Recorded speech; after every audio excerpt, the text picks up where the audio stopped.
Another project already. I haven't even finished this one yet, I muttered. Be grateful you have work. Multitasking is what professionals do, the section chief said, walking away from my desk. My name is Ryan, and I'm a software engineer in my 3rd year with the company. This job rarely lets me leave at a regular time. No matter how quickly I finish tasks, new ones keep coming in. The main issue is our manager. He agrees to take on everything, which is a problem. He doesn't track our schedules or progress, so the workload is insane. The only time I remember leaving on time was a couple of years ago. The manager was away on a business trip, and I decided to hang out with some coworkers. We went to a bowling alley, where we met some ladies playing in the next lane. We hit it off and decided to go to a bar together. That's where I met my future wife, Ava. Ava and I got married about a year after we met. My job was as hectic as ever, and I was constantly working overtime. But on weekends, Ava and I would go out for movies, dinner, and shopping at the mall.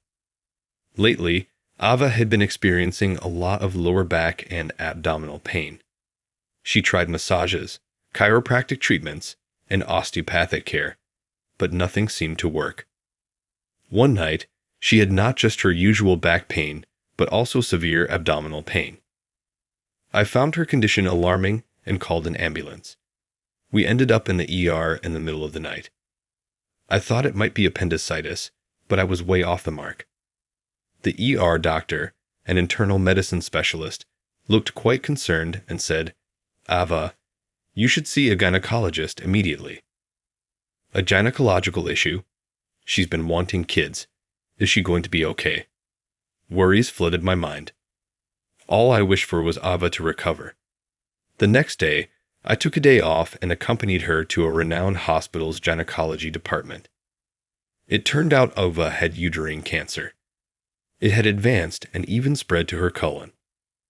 I blamed myself. She started showing symptoms of back pain about 6 months ago. Why didn't I take her to the hospital sooner? If it had been detected earlier, she might have had a chance with surgery. She was given just 3 months to live. I immediately discussed this with my supervisor and department head. All I wanted was to leave work on time as much as possible.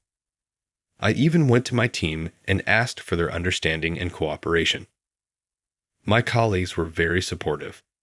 The following 3 months until Ava's departure went by in a flash. Honestly, I felt numb, like it wasn't real. I couldn't even look back at her past. After her funeral, I didn't feel like doing anything or even going outside. I didn't want to go back to work, but considering my colleagues who supported me, I felt obligated to return. So, I resumed work after 2 weeks. After lunch, I was called into the conference room. Both the department head and manager were there, looking grim. "Ryan, we understand you had a tough time at home. But look, our work situation is also very challenging. Leaving on time for 3 months and then taking 2 weeks off, that's not acceptable," the section chief said with a tone dripping in sarcasm. "Yes, I apologize to everyone in the department for any inconvenience," I said, although deep down, I thought I hadn't really inconvenienced the director, who wasn't involved with the computer program at all. Next, the manager chimed in. "You don't want to be in a busy department, do you?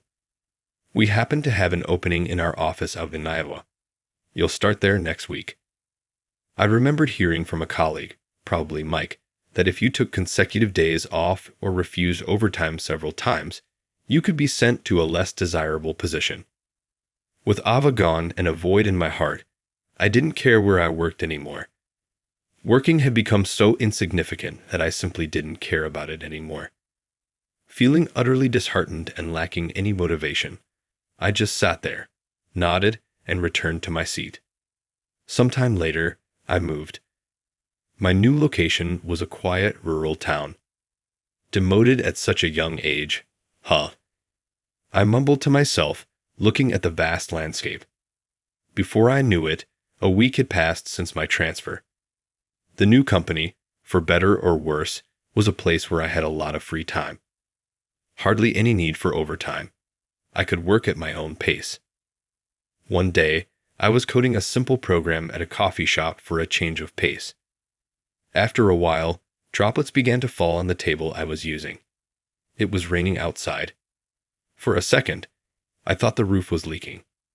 Looking up, I saw a soaked girl with brown hair and streaks of red and blue, kind of looking like a rebel, staring intently at my laptop. Worried about the water damaging my laptop, I began to shut it down. But the girl quickly said, "Wait.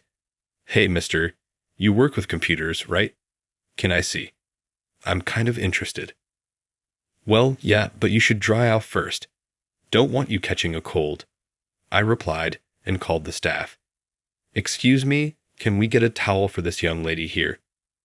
As she dried herself off with the towel brought over by the staff, she thanked me. "Thank you, sir, for the towel." She might have looked like a handful, but she had manners. I was pleasantly surprised. We continued chatting over warm coffee. The girl, named Catherine, was a senior at a nearby public high school. She had just started her senior year and was unsure about her future. "I'm not really academic, so college isn't in the cards. But I want to pick the right job," Catherine shared. She had tried various part-time jobs like working in a factory, being a cashier at a grocery store, and even fast food, but nothing felt right. Then I thought, everything's about computers nowadays. She didn't own a computer, but got interested after some lessons at school. If she wanted more options for jobs, knowing computers would be essential. I told Catherine, "I'll be working at the coffee shop for the rest of the week, so if you need anything, feel free to drop by." The next day, and the day after that, she came to the coffee shop. When she asked my name and I told her, she began calling me Mr. Smith. "What's all that stuff you're always doing on your computer, Mr. Smith? All those letters and stuff. It looks like some kind of spell." "Oh, this? It's called programming. It's used to make websites and blogs." After explaining how websites are made by combining various characters and symbols, she became very interested. "Do you have a computer at home?" I asked, to which she replied she didn't. Eager to learn, Catherine began to copy the contents of my screen onto her notebook diligently, day after day. After about a month of this, I made a proposal. "You'll learn faster if you actually use a computer rather than just copying things down. We've got an old laptop at the office we were going to toss out. Want to use it for studying?" Her eyes lighting up, Catherine exclaimed, "Really, Mr. Smith? I can have it." "Yeah, it's old and not the best, but better than nothing," I explained. "That's fine, just having one is great." A few days later, when I gave Catherine the computer, she jumped up and down and said, "Yay."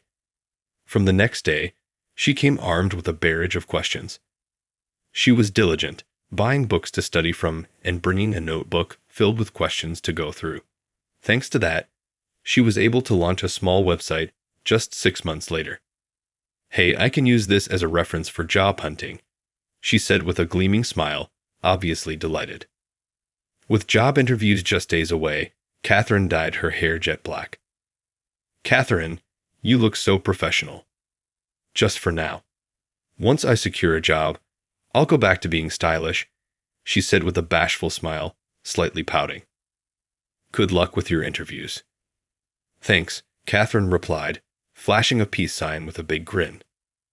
2 weeks later, while I was at our usual coffee shop, Catherine burst in excitedly. Ryan, guess what? I got a job offer." She reported the news with a radiant smile as if a flower had blossomed on her face. I replied, "That's great. Congratulations." To my surprise, Catherine started crying, still wearing that big smile. "Ryan, thank you. Getting into my first choice company is all thanks to you.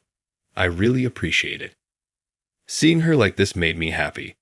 To me, Catherine always seemed a bit quirky, but I found her irresistibly charming. Ever since Ava left, there had been a gaping hole in my life, but Catherine slowly started filling it. Soon, I realized I spent more time, helping Catherine study than dwelling on memories of Ava. No, Catherine, I'm the one who should be thanking you. Do you want to go out for dinner next Sunday to celebrate? She cheerfully replied, Sounds great. And just like that, it was April. Good morning. A person from HR greeted everyone as the morning meeting began. Today, we'll introduce the new employees who will join us this year. All right, all of you, please come forward. The personnel at the back were beckoned to step up in front. What? Upon seeing the 3 new recruits, I almost dropped the documents I was holding. Among the new hires, there were 2 men and 1 woman. The sole female employee was Catherine. As Catherine caught my gaze, she discreetly flashed a peace sign with her right hand. Indeed, Catherine had joined the IT department I was a part of. Good morning. You surprised me. I thought you'd start at the company where you got your job offer. I was planning to ask you how you were doing once you settled in. I was worried, I told her. She giggled. Haha, be prepared to work hard. Okay. Please go easy on me. Catherine stuck her tongue out playfully and smiled. Every time I saw that smile, it warmed my heart. Asked if I had romantic feelings for Catherine, who was 7 years younger, I'd honestly be unsure. But one thing's certain, she's a special presence in my life. On the morning of the new fiscal year, seeing Catherine's face was a surprise, but it gave me a new goal: to nurture this adorable girl into a full-fledged programmer. I felt that my life, which had been just a daily routine of doing the work in front of me, was now filled with a sense of purpose. When I got home that night, I looked at a picture of my wife and talked to her. Ever since you left, I've been like an empty shell. You must have been worried about me, but after coming to this countryside town and meeting Catherine, teaching her about computers almost daily, I've been distracted from my sorrow. I wonder if you're jealous watching over me and Catherine. I'll do my best to be a reliable senior, so please watch over me. I will walk firmly forward so that you can rest assured. With that, I silently made a promise to Ava in the photograph. Ava seemed to smile gently at me as if saying, That's right, I'm cheering for you. That's the feeling I got.